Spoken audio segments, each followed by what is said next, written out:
It's your boy Lock, aka Loading Up Lock. You already know what time it is. It's time to load up, time to get to work, time to put on that grind, time to do my thing out here.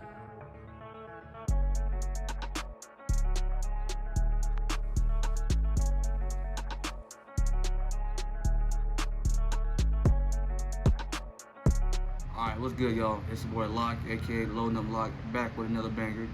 Alright, today's topic for advice is the 6 key points to being a tough hooper. Number 1 is being able to be coachable. What I mean by being coachable, I mean taking advice from the coach, listening to the coach. Whatever coach tells you, you just got to learn to listen. Just listen to the coach, whatever he has to say. Because the coach will never steer you wrong. Not unless he tells you something stupid and it's like, talking about, don't get a rebound, don't dribble, don't. Basically, if the coach tells you not to play your game, then don't listen to him. But if the coach is telling you the game, just breaking the whole game down for you, going over plays, talking to you on the day, checking on you, then listen to him. Okay, trust the coach. Be coachable. All right. Second key point is self-belief. Now, what I mean by self-belief is believe in yourself. Trust the process. Believe in your grind. Staying true to your grind. When all else fails, when you're back against the wall, the only one you can only count on is yourself. Okay? So you have to believe in yourself. How you expect to go out there in that court and show out if you don't believe in yourself? How you expect to go out there and go hit a triple-double? You can't if you don't believe in yourself. All it takes is to believe in yourself. Because all the work you put in, it stays with you. It never goes away. But all that hard work, the repetition, the hours, the drills, the blood, sweat, tears you put into your craft won't mean nothing without self-belief. It won't mean nothing without trusting the process and trusting your grind. So believe in yourself. Have that self-belief and have that confidence within you. All right. Key point 3 is discipline. What I mean by discipline, I mean you got to stay on top of everything you do on and off that court. Meaning, stay disciplined on your homework. Making sure, all right, if you want to talk about homework, when it means, fuck, we do it. All right, the next key point, number 3, is discipline. So whether that's staying on top of homework, staying on top of your chores, staying on top of each repetition on every drill. Let me break down for you. As far as homework, time management. You gotta find time to stay on top of your work. Because you can't be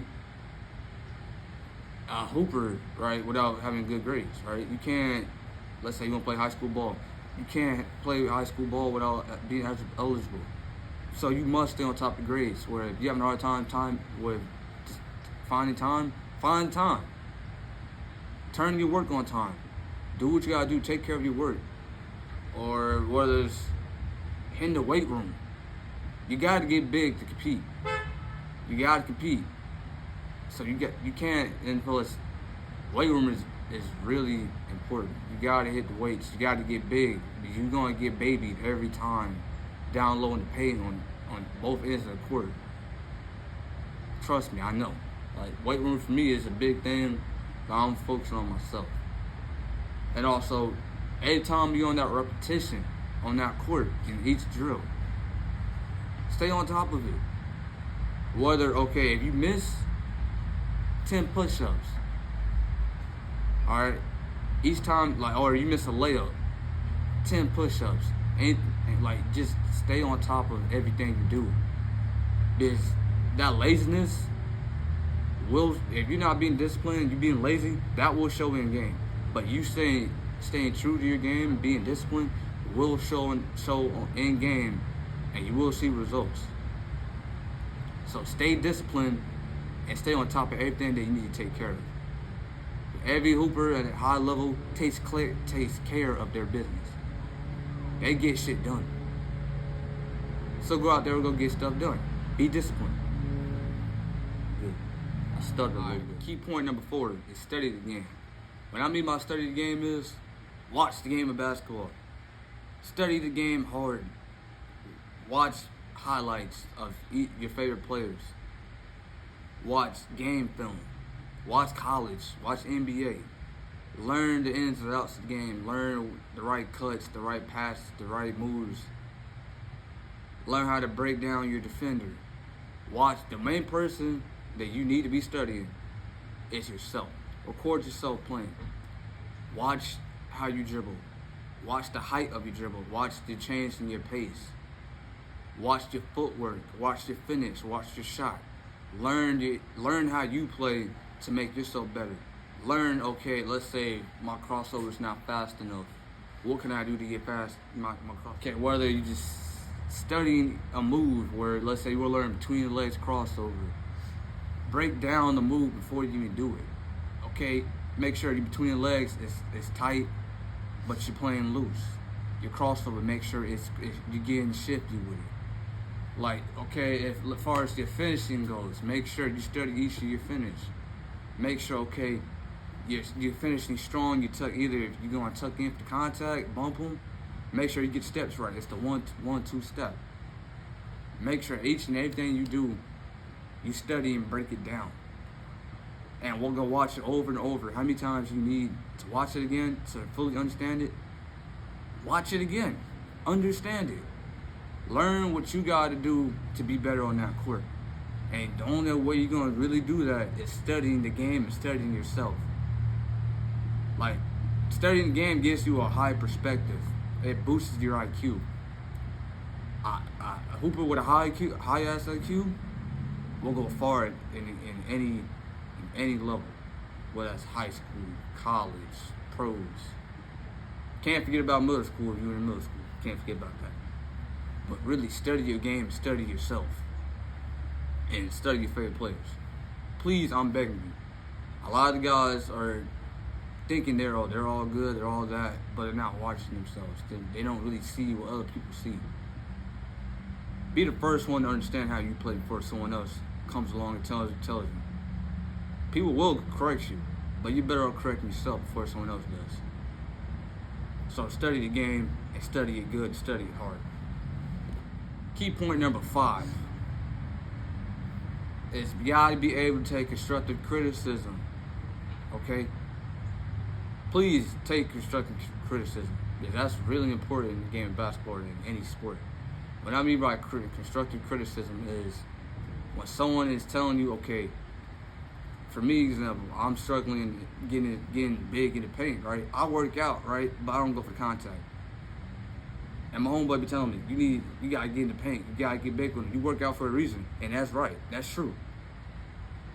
But him telling me I need to get in the paint, it's not being rude, it's not disrespectful. It's him telling me, look, you're in the gym every day, you're working out, you're getting big, but you're not using all that strength and all that whole work in the weight room.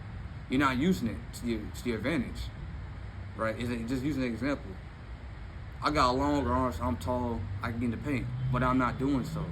But listening to constructive criticism is teaching me, okay, I'm not doing for me. I'm not getting the paint, knowing that's where easy bucket. That's where the easiest bucket is at. Easiest points is inside the paint. So if I started using all that weight room, all that muscle, and getting the paint, I'm getting a bucket every time. I'm finishing with my right, my left. Or let's say if someone tells you, hey, you're not a good finisher on your left, you need to work on your left. Don't take the wrong way saying, I suck, my left is weak. It may be a little weak, but it doesn't mean you can't work on it and get better. Constructive criticism, like the main point of constructive criticism is just to learn from that criticism and to build your game up, to build your confidence up. Like, am I working on getting bigger and trying to finish stronger in the paint? Yes, I am, because someone's pointing it out. Not being rude, disrespectful, but my homeboy pointed it out to me that I need to get big. Because all this height and this length is going to waste, and the weight room is going to waste if I'm not putting it to use. So use your head, use that brain of yours, and and just learn from constructive criticism. Please, I'm begging you, learn from it. Get better at taking it, and don't get mad when someone is on your case about it. All right, they care about you enough to tell you what's good. They're telling you what you're doing right and what you're doing wrong, and what you need to fix. So they telling you need to fix this, fix it. Learn to take constructive criticism. That's good. Key point number 6. I have 2 points for this. It's be dedicated, and adaptation. Now let me break it down for you. First off, dedication. You gotta be a hard worker. You gotta be the first one in, the first one, like the last one out. You gotta be committed to everything you're doing on the court, on up the court, whether that's school or that's on the court. So, whether also like stay on top of your grades, be dedicated to that, because you can't play at a high level if you don't have good grades. I'm serious. I wouldn't know, because I started putting my mind to basketball in school more. I brought my GPA from a 2.3 to 2.6 to 2.9 to now 3. I graduated 3.0. Okay, because I was dedicated, because I wanted to play at the next level. I wanted to get recruited. I wanted to get that offer, and I did. I got an offer to go play prep because I was dedicated. I stayed true to my grind. Adaptation. Be ready to just adapt to any situation. What is a good example? Let's say you're in a game, right? You're on the bench. You don't expect to get in. Your coach calls you in because a lot of you guys on the bench got injured, and the coach needs you on that court. You gotta be ready. You gotta be ready to adapt to that situation, and stay ready and stay prepared, and adapt. Or coach needs you to play center. Your center got hurt, and he sees you're a good rebounder and you're a guard. I got put at center for a few games and know I'm a shoot guard, but you gotta learn to adapt to every position. Learn how to play 1, 2, 3 to 4 and 5. Adapt to each position and be ready to play each position, because you never know when your time is going to come to get in that court. You may not like what position your coach puts you at, but you gotta learn to play that position and adapt to it, and be ready to get in and go get a bucket. So be adaptive to the game of basketball. That's good.